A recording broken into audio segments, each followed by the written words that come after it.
often tell us, don't be afraid of failure. Yet, for the longest time ever, I've avoided failure like I've avoided responding to my mother's calls for household chores. Now, if I wasn't immediately proficient at something, I'd simply refuse to attempt it. Sports? No. I did not want to be the one getting hit in the face with a ball. Dancing? Certainly not. I wasn't prepared for my questionable moves to be recorded and revisited at every single family function. Learning a new language. Mind you, my Malayalam was already so poor that my relatives started to question if I was truly part of the family. I had convinced myself that the best way to avoid embarrassment was to simply not try at all, until I found myself in a situation where that wasn't possible.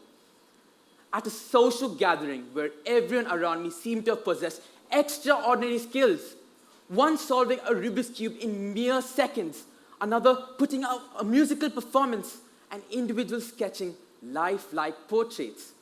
Meanwhile, I stood there seemingly talentless, hoping to go unnoticed until someone inevitably asked me, "What is your hidden talent?"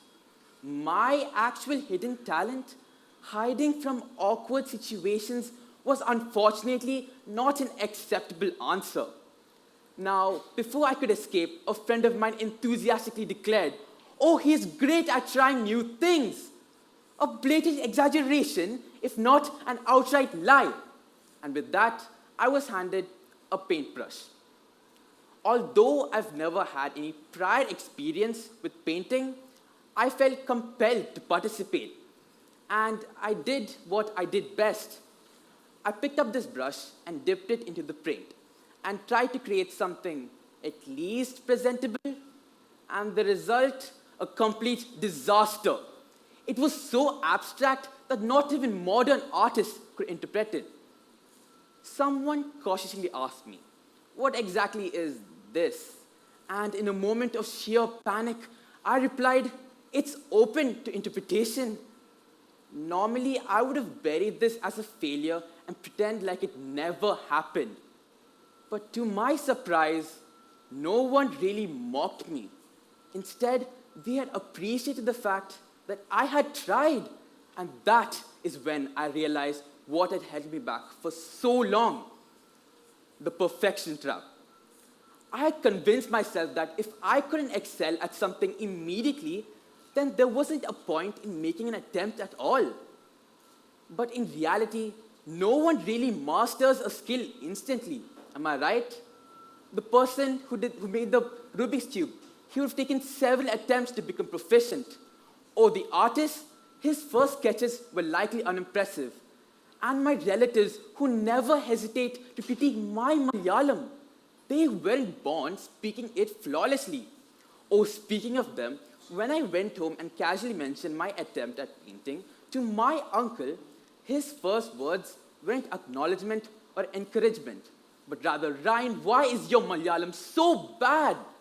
A prime example of how Kerala families have the unparalleled ability to overlook progress and instead highlight flaws.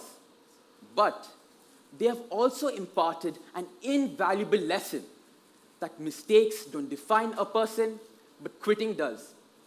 Too often, we as individuals refrain from trying something new, not because we lack the ability, but because we as human beings fear judgment. But who truly cares? Failure is just part of the process, and the real mistake is never making the attempt at all.